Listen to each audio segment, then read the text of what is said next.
तो इस वीडियो में मैं थोड़ा डिस्कस करूंगा अबाउट व्हाट इज प्रॉम्प्टिंग और प्रॉम्प्ट इंजीनियरिंग क्या होता है। Welcome to AD academy. The main motto of this channel is AI for Aam Janta. My name is Dr. Ayan Devnath. I am an IIT Delhi alumni and Fulbright research scholar at Harvard University. I have total 9+ years of experience in the field of artificial intelligence, deep learning, machine learning, NLP, generative AI.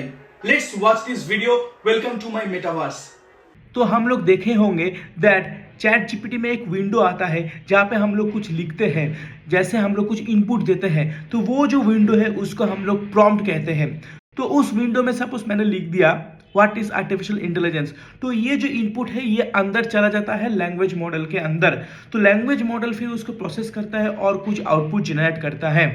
तो जो output generate करता है उस process को हम लोग बोलते हैं इन्फरेंस, और जब आउटपुट जनरेट हो जाता है तो उसको बोलते हैं completion. And this overall process is known as prompt engineering. तो इसमें बहुत सारा प्रॉब्लम हो सकता है।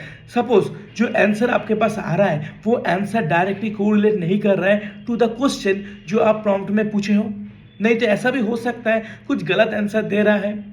तो ये सारे सिनेरियो में हम लोग क्या करेंगे, हम लोग प्रॉम्प्ट में जो इनपुट डाल रहे हैं उसको थोड़ा बेटर बनाएंगे ताकि जो लार्ज लैंग्वेज मॉडल हो वो ठीक ठाक आंसर जनरेट करे। नहीं तो ऐसे भी कर सकते हैं दैट जो लार्ज लैंग्वेज मॉडल है उसको हम लोग रीट्रेन करेंगे और अच्छे से ट्रेन करेंगे ताकि जो हम लोग पूछ रहे हैं प्रॉम्प्ट में वो सही सही आंसर दे इन कंप्लीशन। राइट, तो ये हम लोग कर सकते हैं और ये प्रोसेस को हम लोग बोलते हैं प्रॉम्प्ट इंजीनियरिंग। तो जो हम लोग लिखते हैं इन द प्रॉम्प्ट उसके लिए कुछ स्पेस ऑक्यूपाइड रहता है। इसका मतलब होता है आप प्रॉम्प्ट में जनरली 1000 वर्ड्स डाल सकते हो। और ये जो मैंने बताया अभी प्रॉम्प्ट इंजीनियरिंग के बारे में, ये प्रोसेस को इम्प्रूव करने का सबसे जो पावरफुल वे होता है वो है कुछ एग्जाम्पल डालना इन द प्रॉम्प्ट और इन द कॉन्टेक्स्ट विंडो। तो अगर हम लोग एग्जाम्पल डालेंगे इन द कॉन्टेक्स्ट विंडो तो इसको बोलते हैं इन कॉन्टेक्स्ट लर्निंग। तो सबसे पहले हम लोग प्रॉम्प्ट में मतलब कॉन्टेक्स्ट विंडो में कुछ इंस्ट्रक्शन डाल रहे हैं। एग्जाम्पल के तौर पे ले लेते हैं, यहाँ पे हम लोग लिख रहे हैं क्लासीफाई दिस रिव्यू, उसके बाद लिख रहा हूँ आई लव दिस फूड।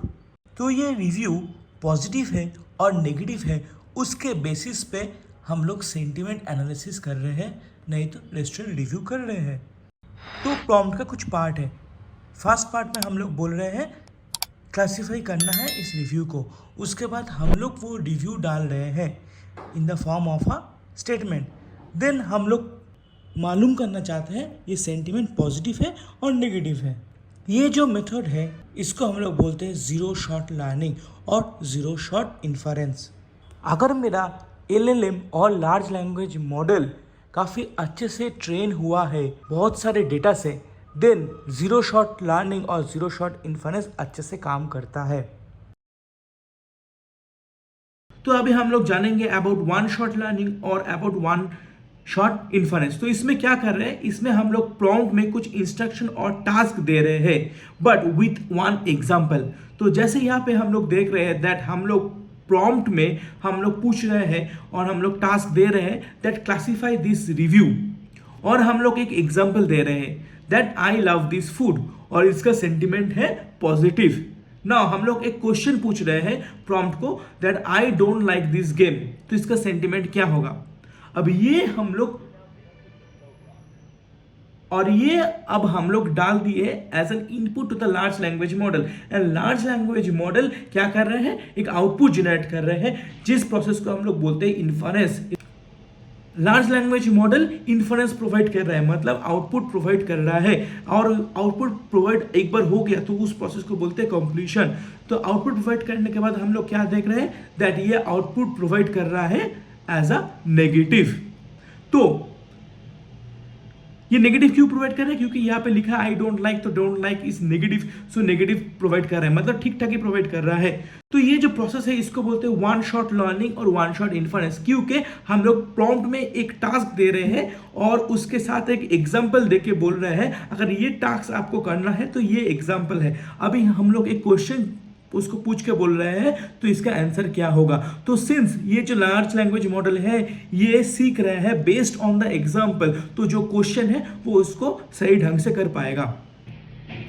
अगर आप लोग दो और उससे ज्यादा कुछ एग्जाम्पल डाल रहे हो इन द प्रॉम्प्ट और इन द कॉन्टेक्स्ट, तो उसको बोलते हैं फ्यू शॉट लर्निंग और फ्यू शॉट इन्फरेंस। तो ये कैसे काम होता है? सपोज प्रॉम्प्ट में आप कुछ इंस्ट्रक्शन और कुछ टास्क डाल रहे हो और उसके साथ आप बोल रहे हो this is one example and this is another example. अगर ये एग्जाम्पल आपने डाल दिया फिर उसके बाद आप उसको क्वेश्चन पूछ रहे हैं तो वो उसका आंसर सही से कर पाएगा।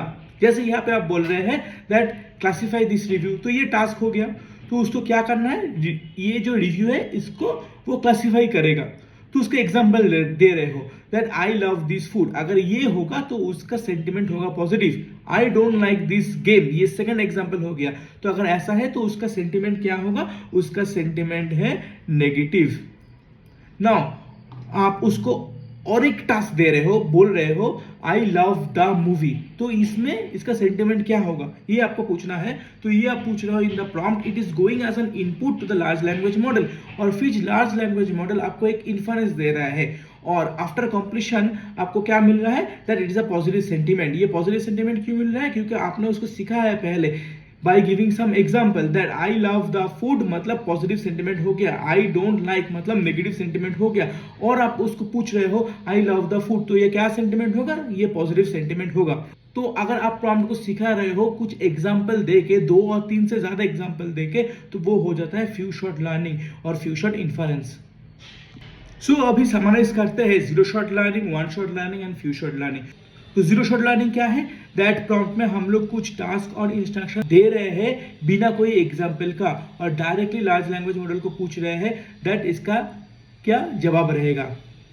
अगर हम लोग एक एग्जाम्पल दे रहे हैं विद द टास्क देन उसको बोलते हैं वन शॉट लर्निंग। मतलब हम लोग प्रॉम्प्ट में एक टास्क तो दे रहे हैं, उसके साथ बोल रहे हैं अगर ये टास्क है तो ये एग्जाम्पल है, और वो एग्जाम्पल सीख के लार्ज लैंग्वेज मॉडल को बताना है दूसरा टास्क का क्या आउटपुट हो सकता है। This is one shot learning. इसके बाद आता है फ्यू शॉट लर्निंग और फ्यू शॉट इन्फरेंस। इसमें क्या हो रहा है, आप प्रॉम्प्ट को एक टास्क दे रहे हो और उसके साथ आप उसको 2-3 एग्जाम्पल्स दे रहे हो, तो बोल रहे हो ये टास्क आपको कैरी आउट करना है, ये एग्जाम्पल है, ये एग्जाम्पल है, ये एग्जाम्पल है। तो लार्ज लैंग्वेज मॉडल को अच्छे से अंडरस्टैंड हो जाएगा ये टास्क अगर रहेगा तो कैसे उसको एग्जीक्यूट करना है, क्योंकि वो एग्जाम्पल से सीख जाएगा तो वो अच्छे से आंसर दे पाएगा।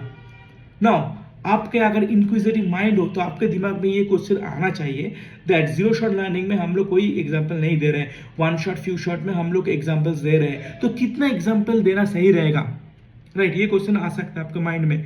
ऐसा हो सकता है एक एग्जांपल देना सही है, नहीं तो 2-3 नहीं तो 10 एग्जांपल भी देना सही है। अगर 10 एग्जांपल देंगे, जितना ज्यादा एग्जांपल देंगे तो लार्ज लैंग्वेज मॉडल को उतना अच्छे से समझ में आ जाएगा। लेकिन ये ऐसा सिनेरियो नहीं है, तो कुछ ऑप्टिमम होता है। अगर आप 4-5 एग्जांपल देंगे तो वो लार्ज लैंग्वेज मॉडल के लिए सफिशिएंट है। किसी किसी सिनेरियो में ये भी दिखा गया है दैट अगर आप 1 और 2 एग्जांपल प्रॉपर्ली देंगे तो लार्ज लैंग्वेज मॉडल को समझ में आ जाएगा और आपको टास्क को अच्छे से कर पाएगा। So the optimum limit is either 2, 3 और 4, 5। उससे ज्यादा आपको देने का जरूरत नहीं है। मतलब 10 एग्जांपल देंगे तो लार्ज लैंग्वेज मॉडल अच्छे से काम करेगा, ऐसा कोई बात नहीं है। सो यहाँ पे खत्म होता है prompt engineering and examples of one shot, zero shot and few shot learning. अगर आपको ये वीडियो पसंद आया तो आप अपने दोस्तों के साथ शेयर करना जो डेटा साइंस एंथुसियास्ट है और जो इंटरव्यू के लिए जा रहा है, तो उसके लिए वो बहुत हेल्पफुल होगा ये वीडियो। अलविदा, आपके साथ मुलाकात होंगे जल्दी।